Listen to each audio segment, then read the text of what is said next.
యెహోషువ 11:7. నన్ను విసర్జించవలెనని నా జనులు తీర్మానము చేసుకొని ఉన్నారు. మహోన్నతుని తట్టు చూడవలెనని ప్రవక్తలు పిలిచినను చూచుటకు ఎవడను యత్నము చేయడు. అయితే ఇంగ్లీష్లో ఎలాగుందంటే, my people are bent on back sliding though they call to the most high none at all exalt him. అంటే ఆయన పేరు, ఆయన నామాన్ని చెప్తూ ఉంటారు కానీ ఆయనను మహిమపరచట్లేదు. ఒక బ్యాక్ స్లైడర్, ఒక వెనుక జారిపోయిన వ్యక్తి దేవుని మహిమపరచరు. అంటే నోటితో మహిమపరుస్తారేమో కానీ నిజంగా క్రియల రూపంలో దేవుని మహిమపరచరు. మై పీపుల్ ఆర్ బెంట్, అంటే బెంట్ ఆన్ బ్యాక్ స్లైడింగ్ అంటే కంటిన్యూస్గా ప్రతిసారి అన్ని విషయాల్లో దేవునికి దూరంగా, దేవునికి అసహ్యమైన కార్యాలు చేస్తూ ఉంటారంట. ఇక్కడ none at all exalt him. Exalt అంటే ఏంటి? ఎగ్జాల్ట్ అంటే ఎత్తి చూపించడం. ఎగ్జాల్ట్ అంటే పైకెత్తడం. ఎగ్జాల్ట్ అంటే అధికారంలో ఒక వ్యక్తిని పెట్టడం. ఎగ్జాల్ట్ అంటే గొప్పగా చేయటం. ఇవన్నీ చేస్తున్నామా దేవుని? అన్ని విషయాల్లో మీరు దేవుని ఎత్తి చూపిస్తున్నారా? అన్ని విషయాల్లో దేవుని మహిమపరుస్తున్నారా?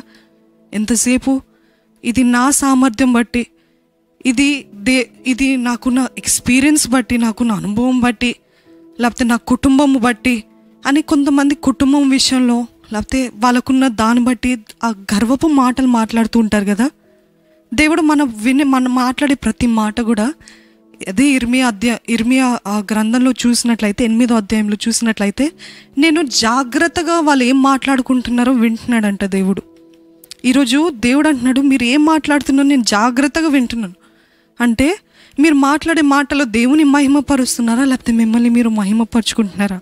ఎంతసేపు మన సామర్థ్యాలు కాదండి, మన తలాంతులు కాదు, మన బ్యాక్గ్రౌండ్ కాదు, మన ఆస్తులు కాదు, మన పాస్తులు కాదు, మనం ఎక్కడి నుంచి వచ్చాం కాదు, మన చదువులు కాదు, మన డిగ్రీ కాదు. పౌలు అంటాడు కదా, all that I have I count it as worthless. అది పెంటగా నేను ఎంచాను. I count it as garbage అంటాడు పౌలు.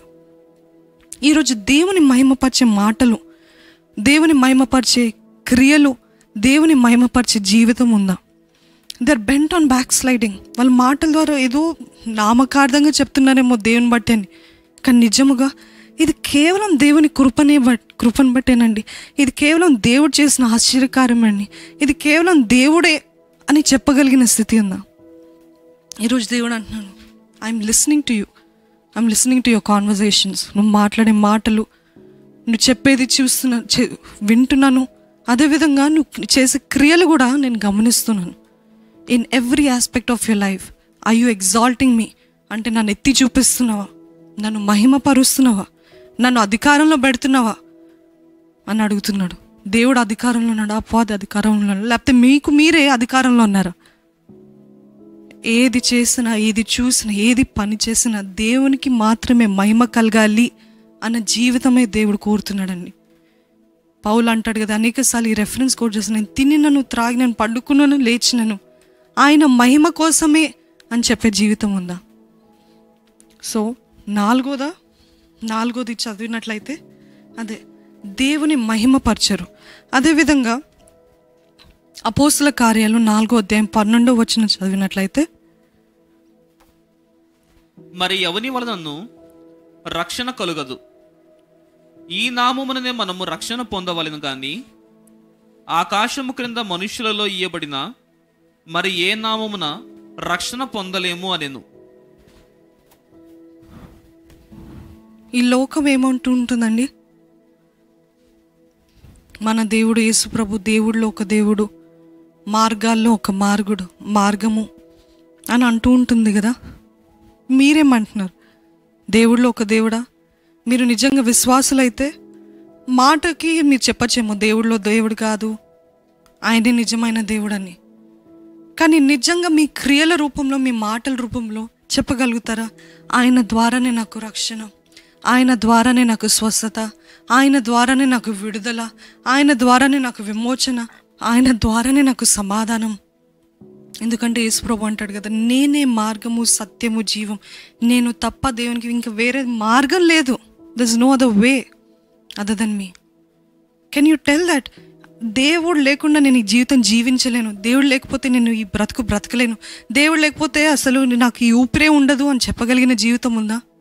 ప్రతి విషయంలో ఆయన కనిపెట్టి చూస్తున్నాడంటే నా బిడ్డ నన్ను మహిమపరుస్తుందా, నా బిడ్డ నన్ను మహిమపరుస్తున్నాడా? తను ఎక్కడికి వెళ్ళినా, మీరు ఎక్కడికి వెళ్ళినా, మీ వర్క్ ప్లేస్ కానీ మీరు ఎక్కడున్నా కానీ దేవుని మహిమపరిచే జీవితం కోరుచున్నాడండి. ప్రేమ కలిగిన తండ్రి, పరిశుద్ధ దేవా, మీకే స్తుతులు, మీకే వందనాలు చెల్లిస్తున్నామయ్యా. మాతో సూటిగా తేటగా మాట్లాడే దేవా, నీకే వందనాలయ్యా. ఇదిగోనయ్యా, తిరగబడిన స్థితిలో, వెనక జారిపోయిన స్థితిలో, దిగజారిపోయిన స్థితిలో, అడుగంటిపోయిన స్థితిలో ఉన్నాం. మమ్మల్ని ఒక్కసారి చూడండి అయ్యా. మా సొంత మార్గాల్లో, మా సొంత క్రియల్లో, మా సొంత పనుల్లో ఉంటూ దేవా నిన్ను నిర్లక్ష్యం చేస్తామయ్యా. మమ్మల్ని క్షమించండి అయ్యా. అవునయ్యా, కొద్ది కొద్దిగా రోజు రోజుకి మీ దగ్గర నుండి దూరంగానే వెళ్ళిపోతున్నాం, కానీ మా హృదయం మీ దగ్గర నుండి దూరంగా వెళ్ళిపోతుంది కానీ దేవా, అందుకనే అయ్యా ఇంత అయోమయం, అందుకనే ఇంత కలవరం, అందుకనే ఇంత ఫ్రస్ట్రేషన్స్. దేవా, నిన్ను నమ్మితే ఎంత సమాధానమయ్యా. మౌనంగా ఉండమన్నావు కదా, మౌనంగా ఉండి believe and receive my salvation అన్నావు కదయ్యా. ఊరుకోండి నా రక్షణ పొందుకోండి అన్నావు కదయ్యా. దేవా, ఇక్కడున్న వీక్షిస్తున్న ప్రతి ఒక్కరిని మీరే దర్శించండి. ఒకవేళ అటువంటి తిరుగుబాటు స్వభావంతో ఉన్న ప్రతి ఒక్కరిని ఇప్పుడే మీరే దర్శించండి అయ్యా. ఇదిగోనయ్యా, ఎవరైతే తిరిగి వస్తారో వాళ్ళని ఏమాత్రం త్రోసివేసే దేవుడు కాదు కదయ్యా. నువ్వు దినమెల్లా నీ చేతులు చాచి మా కోసము తండ్రి ఏడుస్తూ తండ్రి ఎప్పుడు వస్తామా అని వెతుకుతూ నువ్వు వేచి ఉంటున్నావు కదయ్యా. దేవా, ఇదిగోనయ్యా, వే కమింగ్ టు యూ. పరమ తండ్రి, నీ దగ్గరికి తిరిగి వస్తున్నామయ్యా. ఇదిగోనయ్యా నా పాపం, ఒప్పుకుంటున్నానయ్యా. నన్ను క్షమించండి అయ్యా.